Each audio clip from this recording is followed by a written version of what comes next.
Hello friend and अस्सलाम वालेकुम। ये MGT 411 फाइनल टर्म के सॉल्व सब्जेक्टिव क्वेश्चंस किए जा रहे हैं। आइए स्टार्ट करते हैं आज की वीडियो को। पहला क्वेश्चन क्या है? पहला क्वेश्चन है व्हाट इज़ डिस्काउंट रेट। तो interest charge by central bank on loans to the commercial bank, यानी जब जो सेंट्रल बैंक है वो कमर्शियल बैंक्स को लोन भी देता है, कमर्शियल बैंक्स जो है वो लोन भी लेते हैं, तो उस पर जो इंटरेस्ट चार्ज किया जाता है उसको डिस्काउंट रेट कहते हैं।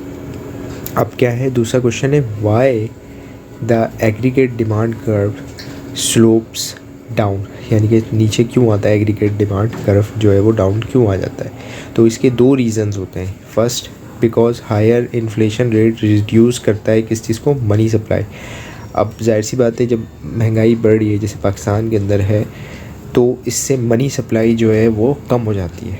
और सेकंड रीज़न क्या है कि एक पॉलिसी, जब जाहिर है महंगाई बढ़ी है पाकिस्तान के अंदर, अगर आज करंट 2024 के अंदर ये मैं वीडियो रिकॉर्ड कर रहा हूँ, तो अगर देखें तो पाकिस्तान में तकरीबन 30 से 40% महंगाई इस वक्त चल रही है, ठीक है। तो अब उसके अंदर गवर्नमेंट ने एक पॉलिसी अडॉप्ट कर ली, वो क्या कि इंटरेस्ट रेट बढ़ा दे। तो आजकल पाकिस्तान के अंदर तकरीबन 23.5-24% जो है वो आपका कायबोर चल रहा है। तो उससे क्या हुआ कि जो जाहिर सी बात है, जब इंटरेस्ट रेट बढ़ता है तो जो डिमांड होती है, क्योंकि जाहिर सी बात है जो नई फैक्ट्रियाँ लगनी थी वो इतना इंटरेस्ट लेके वो लोन नहीं लेंगे, नई फैक्ट्रियाँ नहीं लगाएंगे।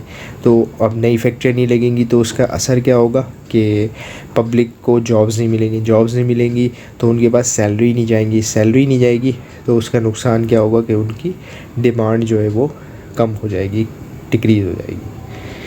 और ये भी हो सकता है कि उन, यानी जो अब जैसे मिसाल दीजिए, मैं सोच रहा था, मैं ऐसी मिसाल दे रहा हूँ, खैर अभी तो नहीं ले सकते, लेकिन ये कि मैं सोच रहा था कि गाड़ी ले लूँ, तो कब पाकिस्तान के अंदर किस्तों पे गाड़ी ले लूँ, तो इंटरेस्ट रेट ज़्यादा होने की वजह से जो गाड़ी पे मुझे 5 लाख रुपए देने पड़ रहे थे ऊपर, अब वो मुझे 10 लाख रुपए देने पड़ रहे, तो मैंने इरादा तर्क कर दिया।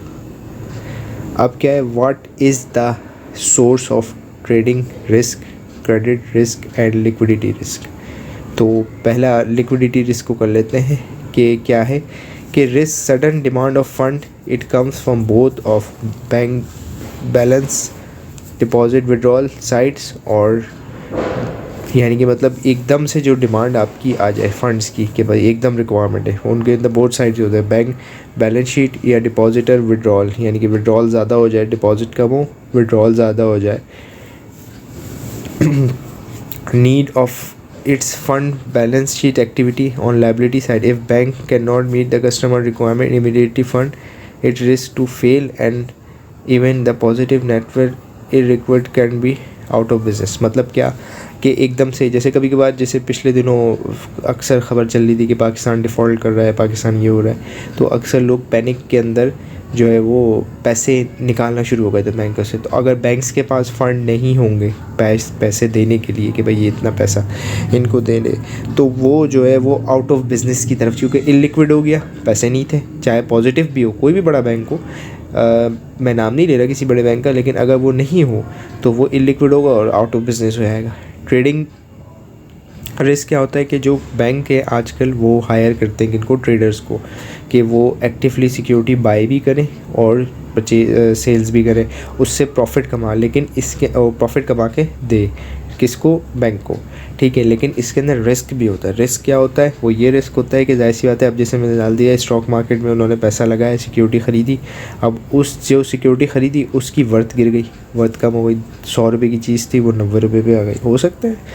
तो उसको मैनेज करना, यानी कि मतलब उस रिस्क को मैनेज करना, लिमिट कम करना, तो वो एक चीज़ यानी कि मतलब कहलाई जाती है। तो अब मैनेजिंग क्या कर रहा है? Manage trading risk is a major concern for today banks, और bank risk manager place limit on the amount risk any individual trader allow assuming need to be, वही बात की जा रही है कि इसको रिस्क किया जाए। अब एक क्रेडिट रिस्क, क्रेडिट रिस्क क्या है कि this is the risk that loan will not be repay, यानी कि मतलब एक रिस्क है कि ये जो लोन दिया गया है ये पे नहीं होगा। Rapid it can be manage through diversification of credit, यानी डाइवर्सिफिकेशन के ज़रिए, यानी कि मतलब एक साथ किसी को बड़ा लोन ना दे, छोटे छोटे लोन दे दे, डाइवर्सिफाई हो जाएगा कि कुछ, यानी कि मतलब डिफ़ॉल्ट करेंगे तो काफ़ी हद तक चांसेस है कि वापस मिल जाए। क्रेडिट एनालिसिस प्रोड्यूस क्या हो, information more that is very similar to bond rating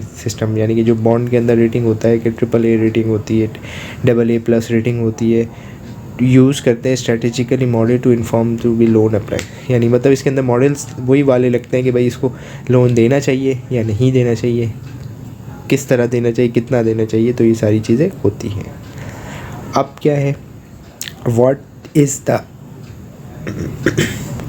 the effect of an increased potential output on inflation and output। तो क्या होगा, इंक्रीज जब पोटेंशियल आउटपुट होगा तो long run aggregate supply curve जो है वो राइट हो जाएगा, यानी राइट चला जाएगा, टू बी राइट हो जाएगा।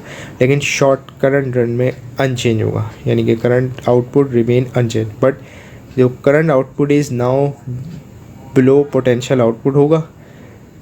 तो क्या होगा, उसका रिजल्ट क्या होगा, recessionary gap place down pressure on inflation and output eventually being rise. यानी मतलब प्रेशर डाउन होगा इन्फ्लेशन का और आउटपुट जो है वो बढ़ जाएगा। अब what is target fund rate. Target fund rate क्या होता है, ये है the target federal fund rate is the central bank primary policy instrument. It is a interest rate charge on overnight